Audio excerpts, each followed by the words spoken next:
सुप्रभात बेटा। बेटा आज हम 7वीं क्लास का अपना 5वां अध्याय गृह परिचर्या पढ़ रहे हैं। अभी पहले हमें गृह परिचर्या जो हम अध्याय कर रहे हैं पहले उसका अर्थ हम समझते हैं। गृह क्या होता है? घर, जहाँ पे हम रहते हैं। अब परिचर्या क्या होता है? परिचर्या होता है बेटा कि जब हमारे घर में कोई भी बीमार पड़ जाता है, रोगी हो जाता है, तो उसकी घर में ही देखभाल की जाती है। ठीक है, डॉक्टर के निर्देशों के अनुसार उसको हम परिचर्या कहते हैं। देखभाल करने को ही हम परिचर्या कहते हैं। और गृह घर में, तो गृह परिचर्या क्या हुआ कि कभी कोई व्यक्ति हमारे घर में बीमार पड़ता है तो उसकी घर में ही देखभाल करना।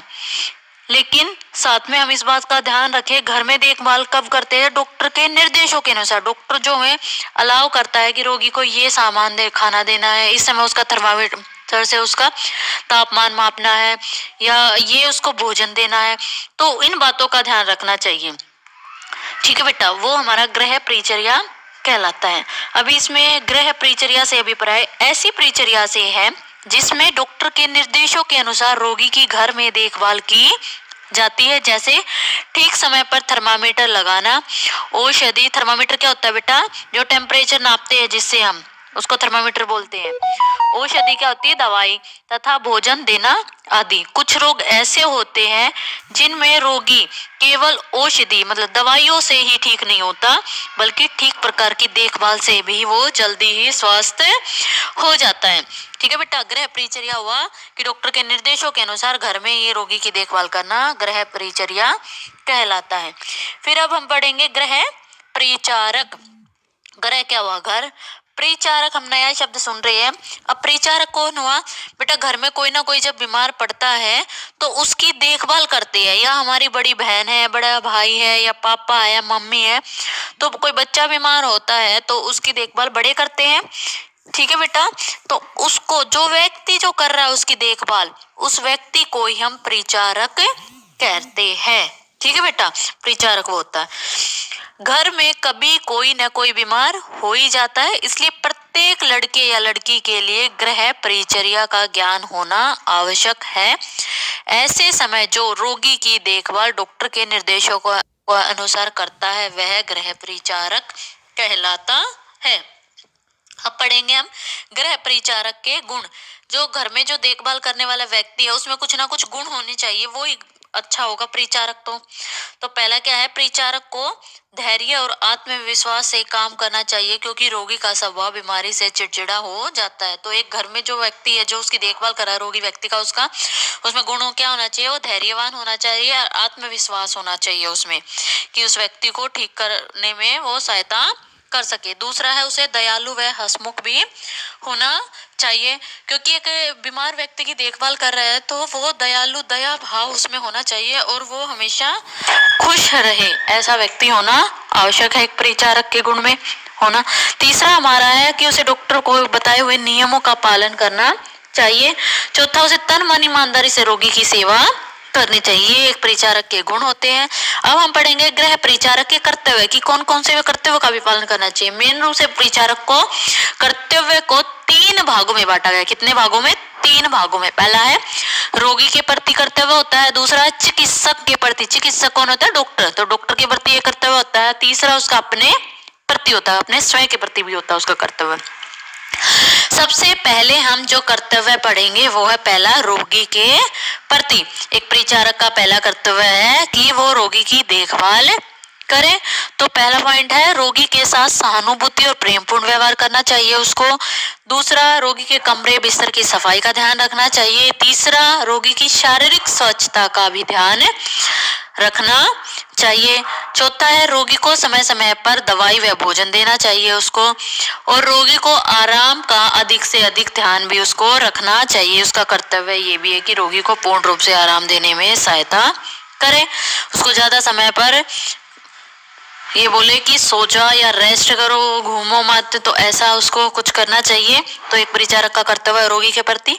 दूसरा है एक चिकित्सक के प्रति, क्योंकि चिकित्सक की भी एक डॉक्टर की भी का भी काम कर रहा होता है, तो उसके प्रति क्या है? उसका कर्तव्य कि डॉक्टर की आज्ञा का पालन करना चाहिए उसको। दूसरा है रोगी का जो तापमान है, नाड़ी है, श्वास है, मलमूत्र है, पीड़ा है, दुख है, नींद आदि का भी विवरण चिकित्सक को बताते रहना चाहिए कि उसकी जो भी उसका टेम्परेचर है, सारी चीजों का विवरण उसको डॉक्टर को फोन करके या पर्सनली मिलकर उसको डॉक्टर को बता देना चाहिए। तीसरा है, रोगी में यदि कोई परिवर्तन लग रहा है तो डॉक्टर को तुरंत सूचित कर देना चाहिए, ये भी कर्तव्य बनता है। फिर उसका तीसरा जो कर्तव्य है वो अपने स्वयं के प्रति है कि वो अपने स्वास्थ्य का भी ध्यान रखें। रोगी की देखभाल करते करते वह स्वयं भी स्वस्थ होना चाहिए, खुद ये ना हो कि खुद ही बीमार पड़ जाए, ऐसा नहीं होना चाहिए। दूसरा है, अपनी खुद की शारीरिक स्वच्छता का भी विशेष रूप से ध्यान रखें, नाखून है, दांत है, वस्त्र साफ सुथरे पहनने चाहिए।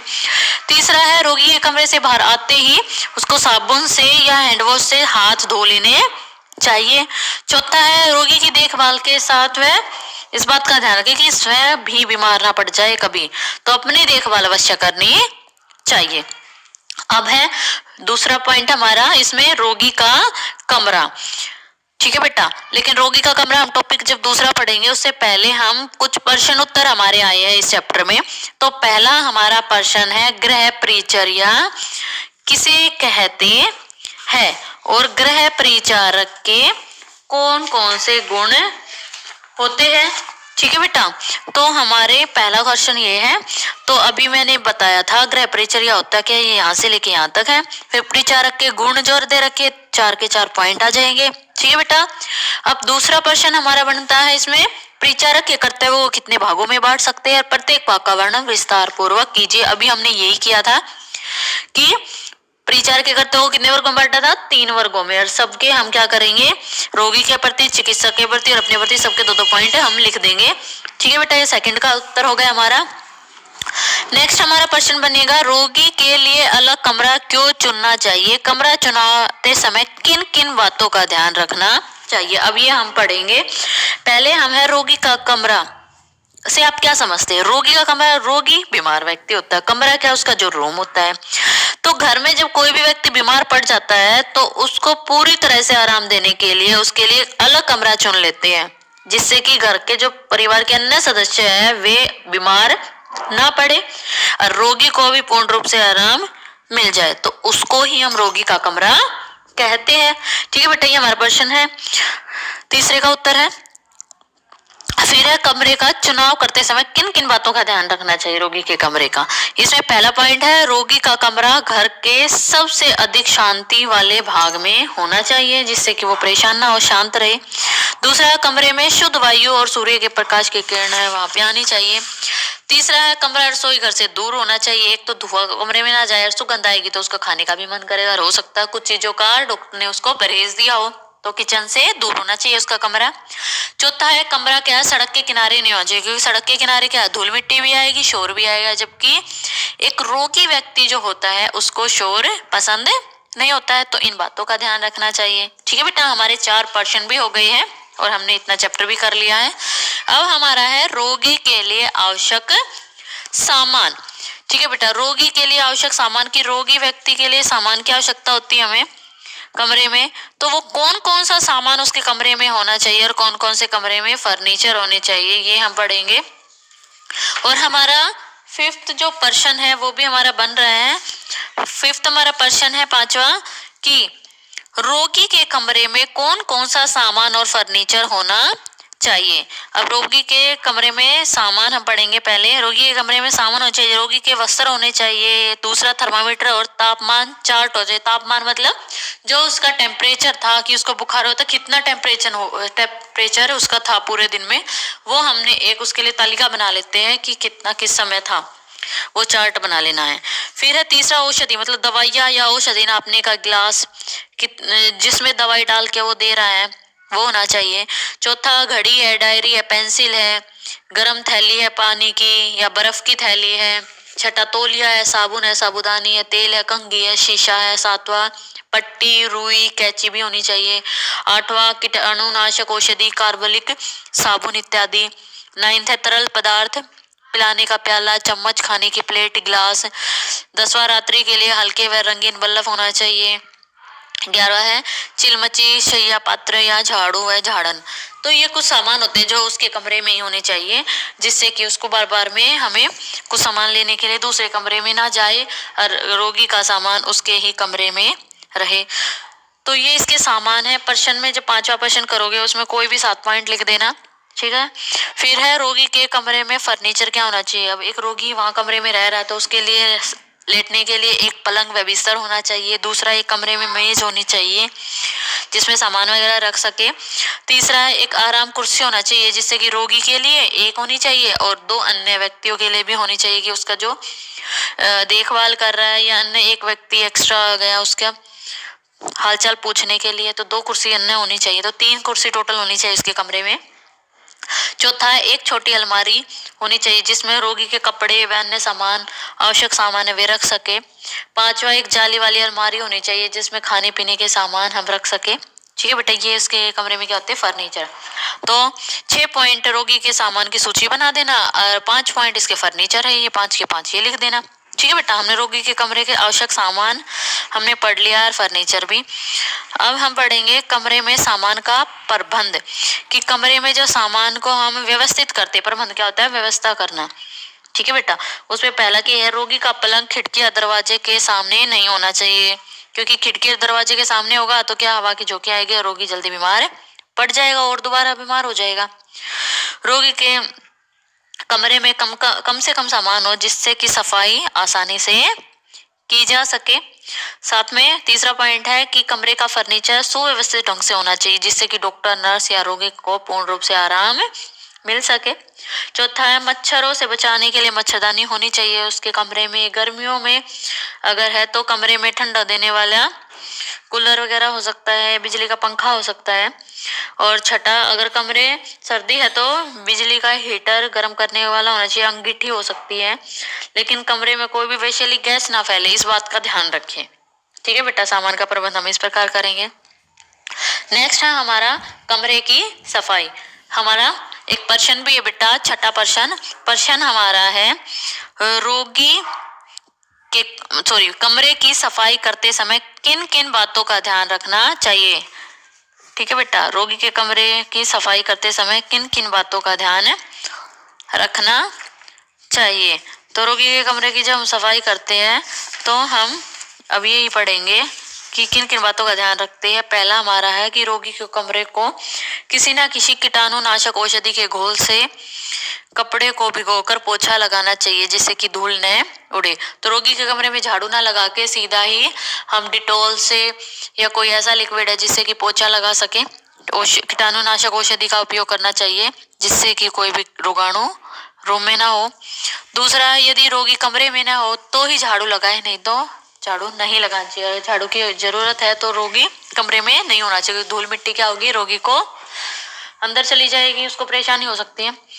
तो रोगी के कमरे की सफाई हम 5वें प्रश्न में ये 2 पॉइंट हम लिखेंगे। फिर है हमारा प्रकाश का प्रबंध। कमरे में प्रकाश का प्रबंध इस प्रकार होना चाहिए कि जिससे कि रोगी के आंखों पर बुरा प्रभाव न पड़े। बल्ब तेज रोशनी वाला नहीं होना चाहिए, हल्का होना चाहिए। बिस्तर के पास एक टेबल लैंप का प्रबंध हम कर सकते हैं जिससे, या फिर रोगी के कमरे में सूर्य का प्रकाश आने की उचित व्यवस्था वहां होनी चाहिए।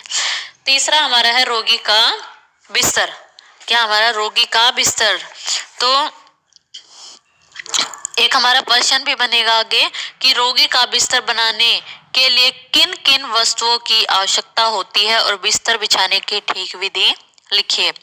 किन किन वस्तुओं की आवश्यकता होती है। ठीक है बेटा, ये हम आगे इसी में आएगा। पहले हम पढ़ते हैं रोगी का बिस्तर। रोगी का कमरा का जब हम चुनाव करने के पश्चात उसमें आवश्यक सामान की व्यवस्था करने के बाद हम रोगी का बिस्तर तैयार करना चाहिए। बिस्तर बिछाने से पहले हमें तय कर लेना चाहिए पलंग को कमरे के लिए किस ओर रखना है। जो पलंग होते हैं वे हमारे कितने प्रकार के होते हैं, 3 प्रकार के। पहला लोहे का पलंग, दूसरा बाण का पलंग, तीसरा है निवाड़ का पलंग। तो लोहे का पलंग अधिकतर जो अस्पताल होते हैं उनमें काम आता है। बाण और निवाड़ का जो पलंग होता है वो घरों में प्रयोग किया जाता है। पलंग किसी भी प्रकार का हो लेकिन ऐसा होना चाहिए जिससे कि रोगी को आराम मिले और कसा हुआ भी होना चाहिए। फिर बिस्तर लगाना, कि जो हम रोगी का बिस्तर होता है वो कैसे लगाते हैं, ठीक है, और किन किन सामान की हमें आवश्यकता होती है और लगाने की विधि। पहले हमारा ये कि रोगी का जब बिस्तर हम लगाते हैं तो इस बात का ध्यान रखें कि रोगी को अधिक से अधिक आराम मिले उस बिस्तर पर, और बिस्तर बिछाने के साथ साथ सफाई से बिस्तर को बिछा हुआ ना चाहिए, किसी प्रकार की सिलवटें उस पे नहीं होनी चाहिए। अब हमने अपना पर्सन जो था अभी हमने पढ़ा था, तो उस पर्सन में हमने पढ़ा था कौन कौन से सामान की आवश्यकता होती है हमें बिस्तर के समय। तो पहला क्या है, एक दरी होनी चाहिए, एक गद्दा, 3 सफेद चादरें होनी चाहिए, एक मोमजामा, एक कंबल और तकिया। इन सामान की आवश्यकता होती है। बिस्तर लगाने की विधि क्या होती है, सबसे पहले कि पलंग पर पहले हम क्या करते हैं, दरी बिछाते हैं और उस पर गद्दा बिछा देते हैं। दूसरा पॉइंट है, गद्दे पर चादर बिछाकर उसको चारों कोनों से अच्छी तरह से मोड़ देते हैं गद्दे से।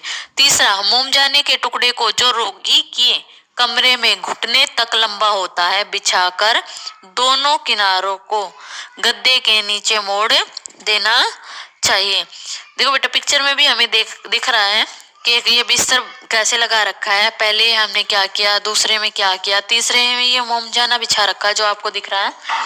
ठीक है बेटा, ये इसीलिए होता है कि अगर किसी प्रकार का उसको वो गंदा ना हो, जो उसकी चादर है या फिर गद्दा है, इसलिए बिछाया जाता है। बिछाकर दोनों कोनों से मोड़ देते हैं मोमजाने को। उसके ऊपर इसी नाप की छोटी हम क्या है चादर बिछा देते हैं और चादर को भी उसके किनारों से दबा देते हैं। जो छोटी चादर हम बिछाते हैं उसके कई लाभ होते हैं। एक तो यह गंदी होने पर आसानी से हम बदल सकते हैं। दूसरा, गीलेपन या ठंडेपन से बचाती है। मोमजाना भी निचली चादर व गद्दे की रक्षा करता है। ठीक है बेटा। फोर्थ हमारा है, सिर की ओर रोगी की सुविधा के अनुसार ही हम तकिया रख देना चाहिए। पांचवा, तीसरी चादर ओढ़ने के लिए रखनी चाहिए, वो तकिए के ऊपर तक बिछाते हैं। ऊपर कंबल को भी इस प्रकार फैलाते हैं जिसका ऊपरी सिरा तकिए के नीचे तक आए। तकिए के ऊपर बिछी हुई अतिरिक्त चादर को कंबल के ऊपर मोड़ देते हैं जिससे कंबल का अगला भाग रोगी को न चुभे। पैरों की ओर से बची हुई चादर व कंबल को गद्दे के नीचे मोड़ देते हैं। ठीक है बेटा, ये हमारी विधि थी, ये हमने अपना प्रश्न में लिख देनी है विधि। 7 प्रश्न हमारे 7वें प्रश्न में आ गए बेटा। हमारे 6 प्रश्न कंप्लीट हो चुके हैं। 7वां प्रश्न हमारा है, यहाँ से ही बनेगा थर्मामीटर से ही, कि थर्मामीटर का प्रयोग क्यों करते हैं, थर्मामीटर का प्रयोग करते समय में किन किन बातों का ध्यान रखना चाहिए। तो थर्मामीटर का हम प्रयोग क्यों करते बेटा, नॉर्मली हमारा थर्मामीटर का प्रयोग शरीर के तापमान को मापने के लिए हम थर्मामीटर का प्रयोग करते हैं। ठीक है बेटा, यही होता है ना हमारा थर्मामीटर का उपयोग हम शरीर के तापमान को मापने के लिए ही करते हैं। यह एक शीशे की नली जैसा होता है ये थर्मामीटर, जिसके एक सिरे पर एक बल्ब होता है जिसमें पारा भरा रहता है। शीशे की नली पर 85 डिग्री फ़ारेनहाइट F से 110 डिग्री फ़ारेनहाइट तक निशान लगे होते हैं। प्रत्येक डिग्री को एक लंबी काली रेखा द्वारा दिखाया जाता है। 1 डिग्री के अंतराल में 4 छोटी छोटी रेखाएं होती हैं। हर छोटी रेखा 0.2 डिग्री फ़ारेनहाइट के बराबर होती है। थर्मामीटर में 98.4 डिग्री फ़ारेनहाइट को तीर द्वारा दर्शाया जाता है जो कि स्वस्थ व्यक्ति के शरीर का तापमान होता है। आजकल बाजार में ऐसे थर्मामीटर मिलते हैं जिन पर रोगी का तापमान अंकों में लिखा हुआ आ जाता है। पहले ये थर्मामीटर का उपयोग करते थे, अब भी कर रहे हैं, लेकिन कई थर्मामीटर नए भी आ गए हमारे। ठीक है बेटा, जो आगे हमारे दिखाया गया है पिक्चर में भी दोनों तरह के थर्मामीटर दिखा रखे हैं, देख सकते हो आप बुक को खोल के पेज नंबर 56 और 57 पर। फिर है थर्मामीटर लगाने की विधि। थर्मामीटर लगाते हैं तो उसकी विधि क्या होनी चाहिए। एक तो थर्मामीटर लगाए जाते हैं, एक तो मुंह में थर्मामीटर लगाया जाता है, कहीं बगल में या जांघ में भी थर्मामीटर लगाया जाता है। ठीक है बेटा, पहले मुंह में जो थर्मामीटर लगाया जाता है उसका देखते पढ़ते हैं। पहला है, थर्मामीटर को कीटाणुनाशक औषधि द्वारा धोकर पारे को 95 डिग्री फ़ारेनहाइट से नीचे कर ले। फिर रोगी की जीभ के नीचे रखकर रोगी से मुंह बंद कर लेने के लिए कहे। दूसरा, थर्मामीटर को उसके ऊपर लिखे हुए समय से दुगने समय तक लगाते हैं। ठीक है, जो उसमें लिखा होता है उसे दोगुनी समय के लिए लगाते हैं हम। तीसरा, थर्मामीटर को निकाल कर ताप देखते हैं और थर्मामीटर को धोकर रख देते हैं। फिर बेटा, हम जो थर्मामीटर मुंह में लगाते हैं तो किन किन बातों का ध्यान रखना चाहिए हमें। उसमें पहला है कि बच्चे और बेहोश व्यक्ति को थर्मामीटर नहीं लगाना चाहिए। ठीक है। दूसरा, मानसिक रूप से स्वस्थ व्यक्ति उनको भी थर्मामीटर नहीं लगाना चाहिए। तीसरा है ठंडा या गर्म हम खाना पीते हैं खाते हैं तो उसके तुरंत बाद भी नहीं लगाना चाहिए। नहाने के तुरंत बाद भी थर्मामीटर ना लगाए। अगर इन कंडीशनों में अगर हम थर्मामीटर लगाते हैं तो टेम्परेचर सामान्य नहीं आएगा, टेम्परेचर अधिक या कम हो सकता है हमारा शरीर का। तो इन बातों का हम थर्मामीटर जब मुंह में लगाते हैं तो ध्यान रखेंगे। 7वें प्रश्न में हमने जो लिखना है, पहला हमें थर्मामीटर किसे कहते हैं, कौन किसे कहते हैं वो मैंने बता दिया। शरीर को मापने वाले यंत्र को थर्मामीटर कहते हैं। फिर ये इसके जो 4 पॉइंट जो अभी मैंने बताए हैं, परिस्थितियों में थर्मामीटर मुंह में नहीं लगाते हैं, तो ये वाले पॉइंट लिख दोगे अपना, ठीक है बेटा। कौन से क्वेश्चन में? 7वें के प्रश्न के उत्तर में, ठीक है। फिर हमारा है बगल या जांग में थर्मामीटर लगाकर ताप मापना। पहला है पहले बगल या जांग को पोंछकर थर्मामीटर को इस प्रकार लगाए कि थर्मामीटर त्वचा के साथ संपर्क करता रहे। दूसरा है बाह की छाती के आर पार इस प्रकार रखे कि थर्मामीटर हिलने न पाए। तीसरा है थर्मामीटर को उस पर लिखे हुए समय से दुगने समय तक लगाते हैं। तापमान नोट करके थर्मामीटर धोकर रख देने चाहिए। बगल और जांग में मुंह की अपेक्षा आधा डिग्री टेम्परेचर क्या होता है, तापमान जो है वो कम होता है, ठीक है बेटा। उस पर कम आता है टेम्परेचर, जितना है उसके एक्चुअली आधा डिग्री कम दिखता है हमें बगल और जांग में जो हम मुंह में लगाते हैं उसकी अपेक्षा।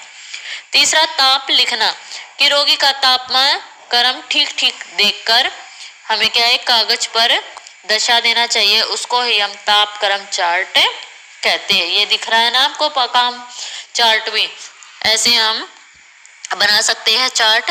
बाजार में बने बनाए भी मिलते हैं, कागज पर घर पर भी बनाए जा सकते हैं, ठीक है बेटा। और फिर देखो नीचे चार्ट बना रखा है हमारा। नेक्स्ट क्वेश्चन भी बनेगा। नेक्स्ट क्वेश्चन हमारा क्या है, अपना तापमान लेकर एक तापमान चार्ट तैयार कीजिए। तो पहले हम तिथि, समय और तापमान, अपना तापमान लिखोगे आप, अपना चेक करोगे, ठीक है। जैसे कि इसमें 1 मार्च लिख रखा ना, लेकिन हमें 1 मार्च नहीं लिखना है, आज की डेट से स्टार्ट कर देना अपना, ठीक है। और महीना लिख देंगे हम, ठीक है, और फिर टाइम लिख देंगे और तापमान लिख देंगे। ऐसे ये चार्ट बनता है, घर पे बना सकते हैं, ठीक है बेटा। आप ये हमारा 8वें प्रश्न का उत्तर है, ये चार्ट बना देना आपको, तिथि लिख देना, समय और तापमान। फिर नेक्स्ट है हमारा सेक। अब हमारा नेक्स्ट क्वेश्चन भी बनेगा यहाँ से, ठीक है बेटा।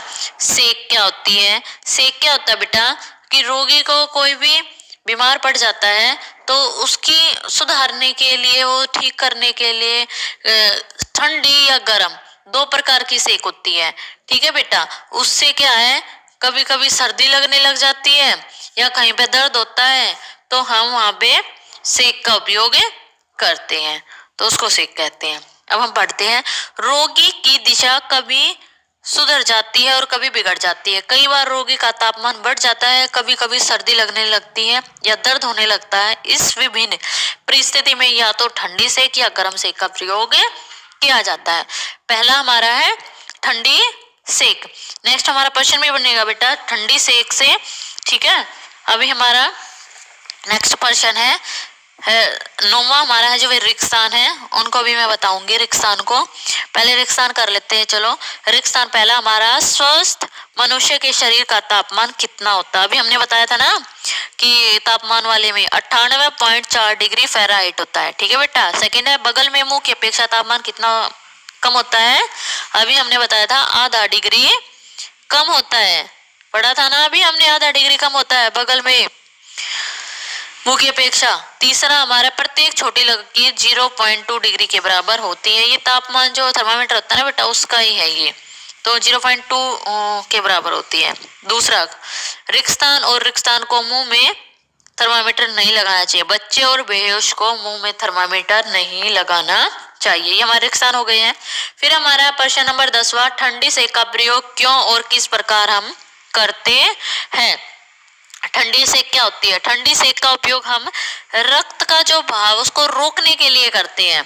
जैसे किसी को सूजन है, दर्द है, तेज बुखार है, उसको कम करने के लिए ही हम ठंडी सेक का उपयोग करते हैं, ठीक है बेटा। हमारे इस प्रश्न में हम इतना ही लिखेंगे कि रक्त के बहाव को रोकने के लिए, सूजन को या दर्द को या तेज बुखार को कम करने के लिए हम ठंडी सेक का प्रयोग करते हैं। ठंडी सेक कितने प्रकार की होती है? 2। पहली क्या होती है? बर्फ की थैली द्वारा, और दूसरी होती है ठंडी पट्टी द्वारा, ठीक है बेटा। अब हमारा पहला है बर्फ की थैली द्वारा हम कैसे सेक करते हैं। हम क्या करते हैं, बर्फ के पहले छोटे छोटे टुकड़े ले लेते हैं, पानी से धोकर उसको थैली को 2 तिहाई भर देते हैं, उसमें 1 चाय की चम्मच नमक भी डाल देते हैं, जिससे कि बर्फ क्या होगा, नमक डालने से वो जल्दी नहीं पिघलेगी। और थैली से हवा निकालकर उसमें ढक्कन लगा दें। थैली को बाहर से पोंछकर हम कपड़े में लपेटकर रोगी को सेकने के लिए दे देते हैं। यदि बर्फ पिघल जाए तो पानी निकालकर उसमें बर्फ डाल दें, जिससे कि बुखार कम हो जाने पर भी इसका प्रयोग बंद कर देना चाहिए हमें, ठीक है। नॉर्मली हम किसी भी ठंडी बर्फ की थैली द्वारा भी हम ठंडी सेक कर सकते हैं। दूसरा, ठंडी पट्टी द्वारा मोस्टली हम जो प्रयोग में लाते हैं तो ठंडी पट्टी का भी हम उपयोग करते हैं। कैसे करते हैं? इसके लिए हम कोई भी मुलायम कपड़े के 2 टुकड़े लेकर बर्फ वाले पानी में डाल देते हैं। एक कपड़े को निचोड़कर रोगी के माथे पर रख देते हैं और वो गर्म हो जाए तो दूसरे कपड़े को निचोड़कर उसके दोबारा फिर उसके माथे में रख देते हैं। अगर पानी ठंडा नहीं है तो ठंडा पानी समय समय पर बदल देते हैं। पानी में 2-3 बूंदे यूडिक्लोन की भी डाल सकते हैं, जिससे रोगी को ठंडक और ताजगी मिलती रहे, ठीक है बेटा। ठंडी सेक का प्रयोग करने से पहले रोगी का ताप माप लेना आवश्यक होता है, ठीक है बेटा। हमारे जो प्रश्न है 10वां, तो उसमें हमने किस प्रकार करते, कोई भी बर्फ की थैली द्वारा भी लिख सकते हो और ठंडी पट्टी द्वारा, कोई भी एक का लिख देना आप, जो आपको अच्छा लगे, ठीक है। फिर हमारा है दूसरी सेक कौन सी होती है? गरम सेक। गरम सेक का उपयोग किस में किया जाता है? हमने ठंडी का सुना था कि रक्त के भाव को रोकने के लिए, लेकिन इसका उपयोग, गरम सेक का उपयोग रक्त के भाव को तेज करने के लिए गरम सेक का प्रयोग हम करते हैं, ठीक है बेटा। साथ में शरीर के किसी हिस्से में दर्द है या फिर सूजन है, शरीर में गर्मी पहुंचाने के लिए, रक्त के भाव को तेज करने के लिए हम गरम सेक का उपयोग करते हैं। गरम सेक की विधियां इसमें है, गरम पानी द्वारा हम करते हैं, ईंट द्वारा करते हैं, रुई द्वारा, रेत की थैली या नमक द्वारा, रोटी के द्वारा और विद्युत सेक द्वारा। इसका जो गरम सेक है, गरम पानी द्वारा जो हम करते हैं, उसमें 2 प्रकार की होती है। एक तो हमारी होती है रबड़ की थैली, दूसरी होती है कांच की बोतल द्वारा।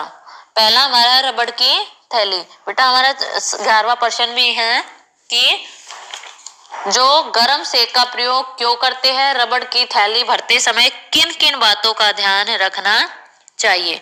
इसमें हमारा पहला है कि क्यों करते हैं, ये लिख देंगे 11वें का उत्तर। और फिर गर्म पानी की थैली में रबड़ की थैली जो अब है वो लिखना हमें। थैली को मेज हम कैसे करते हैं, रबड़ की थैली को मेज के किनारे के साथ टिकाकर एक कीप द्वारा गर्म पानी से 2/3 भर देते हैं, मतलब आधे से ज्यादा भर देते, पूरी फुल नहीं भरनी चाहिए। पानी उबला हुआ नहीं होना चाहिए कि बिल्कुल उबलता ही हुआ डाल देंगे तो थैली क्या फट सकती है। भाप निकालकर ही ढक्कन को बंद करना चाहिए। अगर भाप रह भी जाए तो थैली को फटने का भय रहता है, इसलिए हमें थैली को उल्टा करके ही रख दे। पानी तो नहीं टिपक रहा है, अगर पानी टिपक रहा है तो उसको तुरंत साफ कर देना चाहिए। अच्छी तरह टाइट ढक्कन होना चाहिए। तौलिया का उपयोग कर सकते हैं हम थैली के साथ में, जिससे कि त्वचा पर सीधा ना लगे, गर्म ज्यादा ना लगे मरीज को। रोग तौलिया या में लपेटकर पानी अधिक समय तक गर्म रहता है, ठीक है बेटा। दूसरा हमारा है कांच की बोतल में थोड़ा सा गर्म पानी डालकर, हम कांच की बोतल का भी उपयोग कर सकते हैं। उसमें क्या करते हैं, गर्म पानी डालते हिलाते हैं बोतल जिससे कि न फटे, तब गर्म पानी भरकर भाप निकाल देते हैं। फिर उसका ढक्कन कस देते हैं उस पे, और भाप से उठने के बाद हम क्या करते हैं, उसको भी रोगी को हम तौलिया दे देते हैं जिससे कि उसको ज्यादा गर्म ना लगे। इन चीजों का उपयोग कर सकते हैं। दूसरा हमारा ईंट के द्वारा भी सेक की जा सकती है, गर्म सेक। मोटे कपड़े में लपेटकर उसका प्रयोग कर सकते हैं ईंट को गर्म करके। तीसरा रुई के द्वारा, कई हमारे शरीर के नाजुक होते हैं, जैसे आँख है, आँख की सिकाई अगर हमें करनी है, गर्म सेक करनी है, तो उसके लिए रुई या पुराने व नरम कपड़े का गर्म करके हम उसको अपनी आंखों पे लगा सकते हैं। चौथा है रेत या नमक द्वारा, गरम रेत या नमक की थैली में डालकर भी सेक कर सकते हैं। रोटी द्वारा भी आटे की मोटी सी रोटी पकाकर उसको कपड़े में लपेट कर सेक कर सकते हैं। छठा हमारा विद्युत सेक। बाजार में विद्युत सेक यंत्र भी हमारे मिल रहे हैं, ठीक है बेटा। ये हमारी सिकाई थी, सेक हो गई कंप्लीट। अब हमारे छूत के रोग अधिकतम रोगाणुओं द्वारा फैलते हैं, इसलिए रोगाणु को नष्ट करना आवश्यक होता है। जिन पदार्थों द्वारा रोगाणुओं को नष्ट किया जाता है उन्हें हम विसंक्रामक या रोगाणुनाशक औषधि कहते हैं। उदाहरण के लिए चूना, डीडीटी, फिनाइल, पोटेशियम परमैंगनेट आदि ये क्या हमारे सारे रोगाणुनाशक औषधियां। ठीक है बेटा, अब हम पढ़ेंगे पहला रोगाणुनाशक औषधि हमारी पहली है चूना। पहला हमारा क्या है, चूना क्या होता है? कच्चे तथा भुने हुए चूने का प्रयोग रोगी के थूक, कफ, मल आदि को विसंक्रमित करने के लिए किया जाता है। चूने का प्रयोग शौचालय, कूड़े घर, नलियों आदि में भी किया जाता है, जिससे कि रोगाणुओं का नाश हो सके और वो दूसरे व्यक्ति को ना फैले। ठीक है, दूसरा है डीडीटी। यह भी रोगाणुनाशक औषधि होती है। दो प्रकार से बाजार में उपलब्ध होते हैं, चूर्ण के रूप में और एक तरल पदार्थ के रूप में। चूर्ण एक सफेद रंग का होता है जिसका नालियों या शौचालयों में किया जाता है डीडीटी का। ठीक है बेटा, तरल पदार्थ का भी तरल घोलों का उपयोग मच्छर या मक्खी, खटमल, दीमक आदि को मारने के लिए किया जाता है। इसका अंधेरे स्थानों पर छिड़काव किया जाता है, घरेलू कीड़े भी नष्ट हो जाते हैं। डीडीटी का छिड़काव आपने देखा होगा हमारी गलियों में भी की जाती है, और जो हम स्कूलों में या आसपास एरिया में जो लिक्विड की भी छिड़काव किया जाता है। ठीक है बेटा, तीसरा है विसंक्रामक या रोगाणुनाशक औषधि है फिनाइल। फिनाइल का उपयोग हम घर में भी करते हैं। ये एक भूरे रंग का घोल होता है और पानी में डालकर उसका रंग जो है सफेद हो जाता है। ये भी रोगाणुओं को मार देता है। इससे दुर्गंध को भी दूर कर सकते हैं। नालियों में या फिर शौचालयों में या हम थूकदान में डालते हैं। बिस्तरों को रोगाणु रहित करने के लिए अधिकतर अस्पतालों में इसी का उपयोग का पोचा लगाया जाता है फिनाइल का, और घर में भी लगाया जाता है। फोर्थ हमारे पोटेशियम परमैंगनेट, यह भी एक रोगाणुनाशक औषधि होती है। यह लाल दवा के नाम से भी, जो लाल दवा हम नॉर्मली बोलते हैं लाल दवा, इसी को पोटेशियम परमैंगनेट कहते हैं। इसका कण जामुनी रंग के होते हैं और पानी में आसानी से घुल जाते हैं, और इस पोटेशियम परमैंगनेट का घोल को हम गरारे करके या मुंह साफ करने या हैजे के दिनों में फलों सब्जियों को धोने में, घाव को साफ करने के लिए या विषैले जानवरों के काटने पर प्रयोग करते हैं। ये एक अच्छी व सस्ती रोगाणुनाशक औषधि होती है। ठीक है बेटा, ये बहुत काम की चीज होती है पोटेशियम परमैंगनेट। ये हमने सारा कर लिया बेटा, विसंक्रमित या रोगाणुनाशक औषधि भी। अब हम पढ़ते हैं 12वां प्रश्न, डीडीटी, फिनाइल, पोटेशियम परमैंगनेट आदि का प्रयोग क्यों करते हैं? तो अभी आपको ये लिखना है कि क्यों करते हैं। पहला, डीडीटी का उपयोग हम क्यों करते हैं? ये भी रोगाणुनाशक होते हैं, दो प्रकार की होती है, इसके बारे में थोड़ा थोड़ा लिख देना। फिनाइल का भी आप लिख दोगे, पोटेशियम परमैंगनेट का भी। ठीक है बेटा, ये हमारा चैप्टर कंप्लीट हो गया है। सभी बच्चों को ये प्रश्न के उत्तर करके मेरे पास व्हाट्सएप पे भेज देने हैं। ठीक है बेटा, धन्यवाद।